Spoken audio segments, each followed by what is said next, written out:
What's up gamers, Cryptico here, and welcome back to Lowering the Mark, a show where I analyze the current and former world records of Mario Kart 8 Deluxe time trial runs to see how these records get faster over time.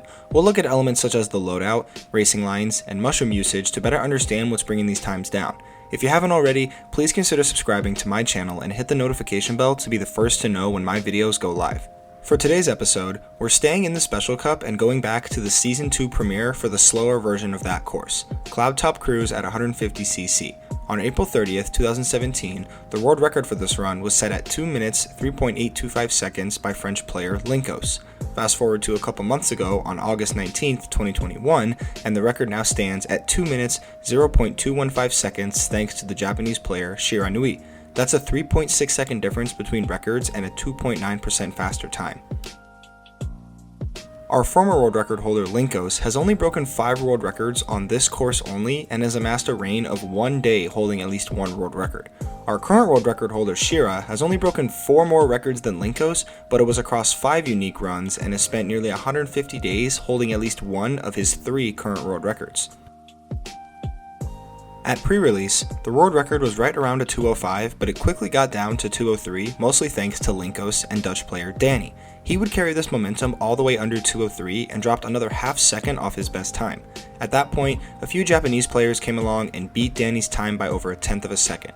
From there, Lemon would break away from his peers and drop 12 world records in a row on his way down to 2:01 territory. Surprisingly, Starks LX got the sub before Lemon, and he probably took it personally and made it his mission to beat Starks LX. Thus began a sort of one-sided duel between the two, with Lemon eventually running away with the record and even going under 2:01. His time as the world record holder would come to an end as a few new players stepped up and brought the record down by almost half a second. Alberto tried his hand as well, and even after dropping 11 records in a row, he would lose this title to Shira. In total, the record was broken 98 times by 19 different players. These two loadouts are similar to a point where their stats are almost identical. Linkos goes with the combo of the heavy Mii character driving the Wild Wiggler with the Azure Rollers and the Flower Glider.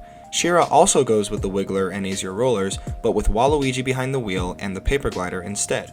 For both players, the largest gap in their important stats is only half a point, and that's only on the handling stat, with Shira holding the advantage there. The rest of these gaps are only a quarter point apart, with Linkos holding the edge in top speed and Shira holding the edge in acceleration and mini turbo stats. It's pretty rare to see a record from 4 years ago share basically the same loadout with a record from today, so it should be interesting to see how Shira shaved off those extra few seconds. This course is actually pretty complex when you really dig into it. All the elevation changes and different surfaces require a pretty adaptive method of driving. All the tight turns and obstacles play a role in how one drives the course as well, which makes for an interesting time trial. Let's have a look.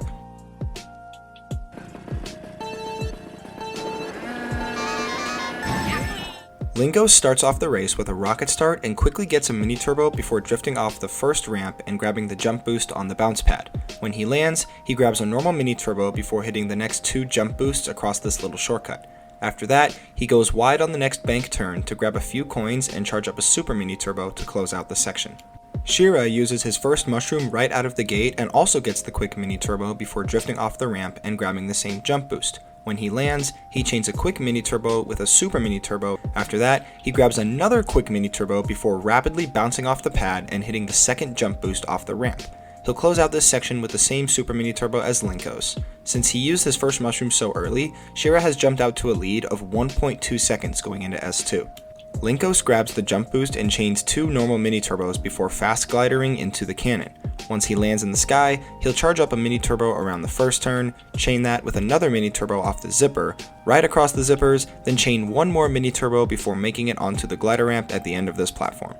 Shira also hits the jump boost and chains 2 mini turbos together before entering the cannon. He actually does a motion glider here, but we'll go over that soon. Once he lands, he'll charge up a mini turbo around the first turn, chain that with another quick one, then start this very long drift to close out the section. He uses his second mushroom here to keep his speed up as he bangs into the wall a little bit during this extra long ultra mini turbo he'll get once he goes off the glider. Sticking closer to the inside of the platform while keeping all that speed up definitely helped out Shira, as his lead has jumped out to 1.3 seconds going into S3. Through S3, Linkos just heads off the glider and flies on down to the final turn, in which he'll grab a quick mini turbo before grabbing the 2 shortcut jump boosts on his way to the finish line. Shira instead does another motion glider in the air as he rides out that ultra mini turbo boost from S2. When he lands, it's the same quick mini turbo and shortcut jump boost to close out the first lap. After using 2 mushrooms and grabbing more mini turbos, Shira's lead has jumped out to 1.9 seconds after lap 1. Through S1 on lap 2, both racers take the same approach.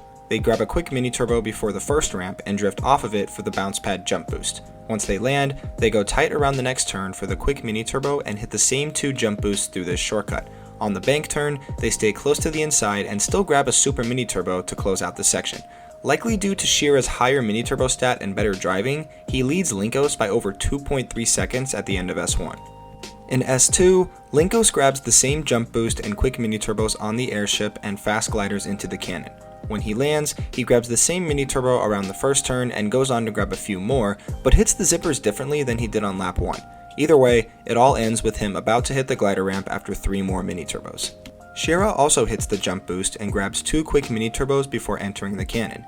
He'll do a motion glider here, which seems odd at first, but it's likely to get better positioning out of the cannon. When he lands, he'll grab the same mini turbo around the first turn, then go for another quick one off the zippers, then chain that long ultra mini turbo all the way to the glider. The only difference is that he had to go wider due to not using a mushroom at this point in the run. His lead did jump up by quite a bit, however, as he remains ahead by over 2.8 seconds at the end of S2.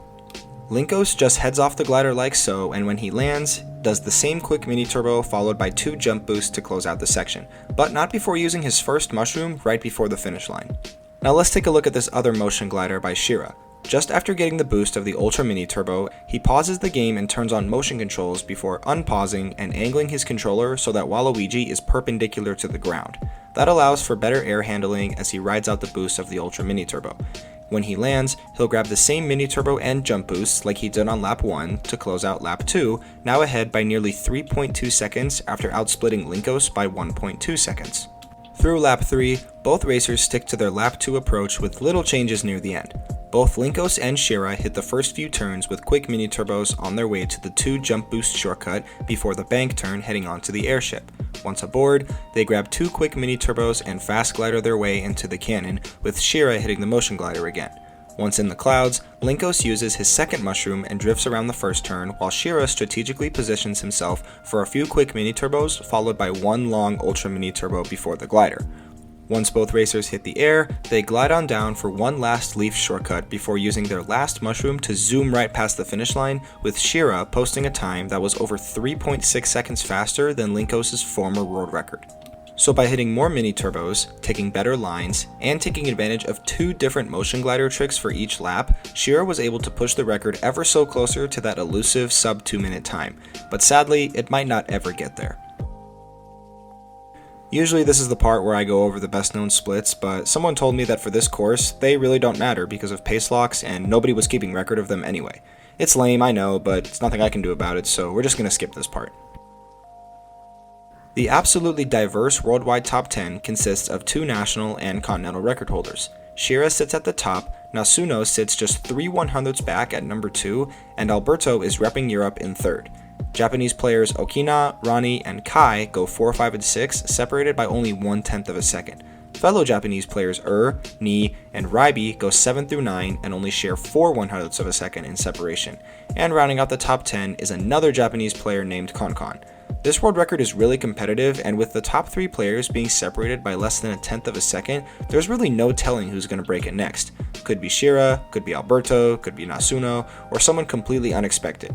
Guess we'll just have to wait and see. That's the end of episode 53. Hope you found it interesting.